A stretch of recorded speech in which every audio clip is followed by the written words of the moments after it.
Erica Humphrey. And you are what to me? Erica Humphrey, parent of Christian Humphrey, 59 years old, African American female. Okay. So, when you were growing up, what did the word family mean to you? When I was growing up, family meant to me where you had the white picket fence, your dad went out and played with you, your mom showed you how to, do things, and you took trips together. You had amazing traditions, and you loved each other. And you sat around the table at dinner, and you would eat together and share your day. So, has that personal definition ever evolved throughout the course of your life?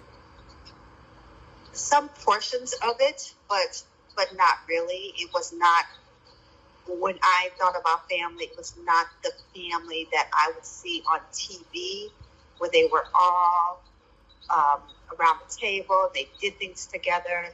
I grew up in the era of Leave It to Beaver, the Brady Bunch. I grew up in that era, so I looked at family from what society said family was supposed to be, by what the media stated. And so it was not that. We did go on some trips, and we did have a meal together on Sundays. But it was not what I saw on TV, and that's what I thought family was supposed to be. So I felt like my family was a little disjointed. Okay. Well, the second question is, before you got married, what were your personal expectations of marriage? I thought we would be together forever, have a family, respect one another, love one another, always be there for each other, be a team, do things together, do things as a family together, travel together. Those were the things that I thought, to be committed to one another. That's what I looked at marriage. Okay. And what did you believe it was supposed to be, perhaps based on what you saw in your own parents or in society? Was that the same as what you just said? Can you say that one more time, please? What did you believe it was supposed to be, perhaps based on what you saw in your own parents or in society? When you're talking about marriage, right? Yes. I came from I grew up where marriage was not what I saw or believed. So I knew that I wanted to do things differently than what I saw from my parents. So I don't know if I answered the question. No, you answered it. All right, so the third question is, in sociology, our textbook defines monogamy as the practice of being married to one person at a time. In your opinion, how important is that idea of exclusivity to the foundation of a marriage? I think that's very important. I think as you are building a togetherness, I think monogamy, I believe it, I stand by it, that monogamy is the foundation of marriage. One person, one husband, because you are building something together. Okay. And you can't build that with someone else being present.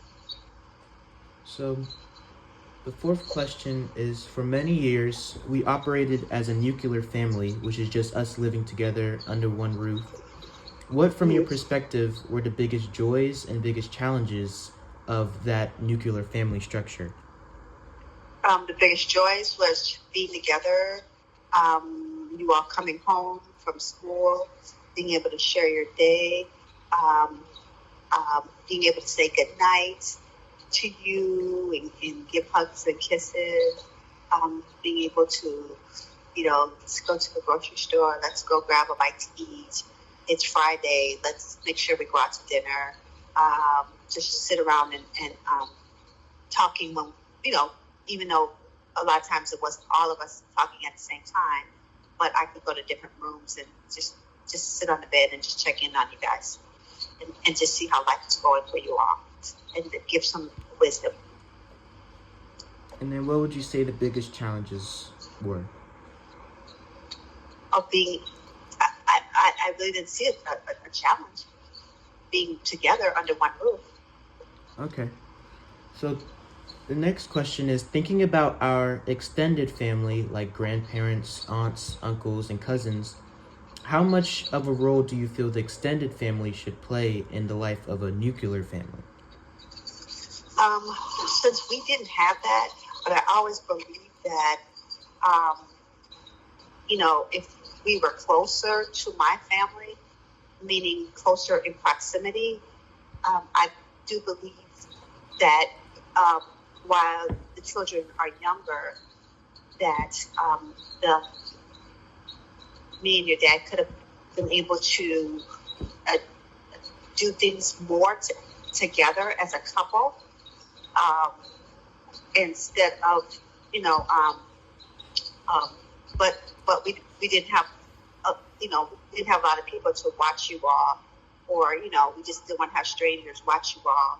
So there are times where we really couldn't take those kinds of trips to just work on our own relationship. Okay. So there's. But extended family would have been able to watch you, or we would have felt comfortable leaving you with that extended family, or even having more date nights, because extended family would have watched you and had you over for the evening. Okay. So there's 3 more questions. A major theme in the chapter that we're learning is how families change and adapt over time. How would you define our family dynamic today? Today, it's very different, and it's from a co-parent standpoint, where you have 2 separate households now, and you have 2 individuals who are your mother and your father, who co-parent, and they stay on the same page as far as the values of how we continue to raise you all, our children, with the same values when we were married. But it's now under two households. So we have had to learn how to co-parent, but making sure that we had under the same premise and values that we shared in the beginning of having children, of how we would want our children to be raised. Okay. So I sort of asked the same question again, but since everything that we've talked about, I want to ask it one more.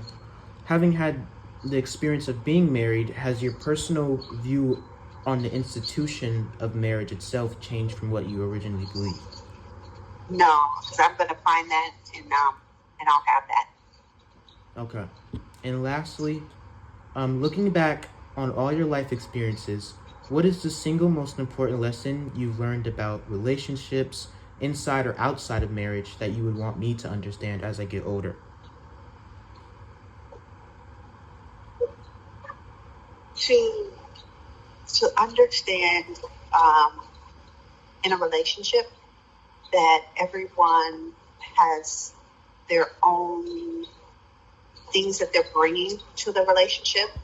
It could be through their own experiences that they grew up with, and that you really have strong communications when you're in that relationship. Either that, however that kind of relationship is, you have that communication, and that you communicate. You give each other grace, because you're coming from two different households, two different backgrounds, two different experiences, and that you learn to compromise, and you learn to make sure that each person in that relationship is seen, and they feel that they've been heard. Those are the things that I want, and to also understand a person's love language, how they love. There's certain languages, and when you understand that, then you try to work with each other on those languages, those love languages. Okay. Well, thank you for allowing me to interview you. Yes, it's been always my pleasure to support my children in all their endeavors. Thank you. You're welcome.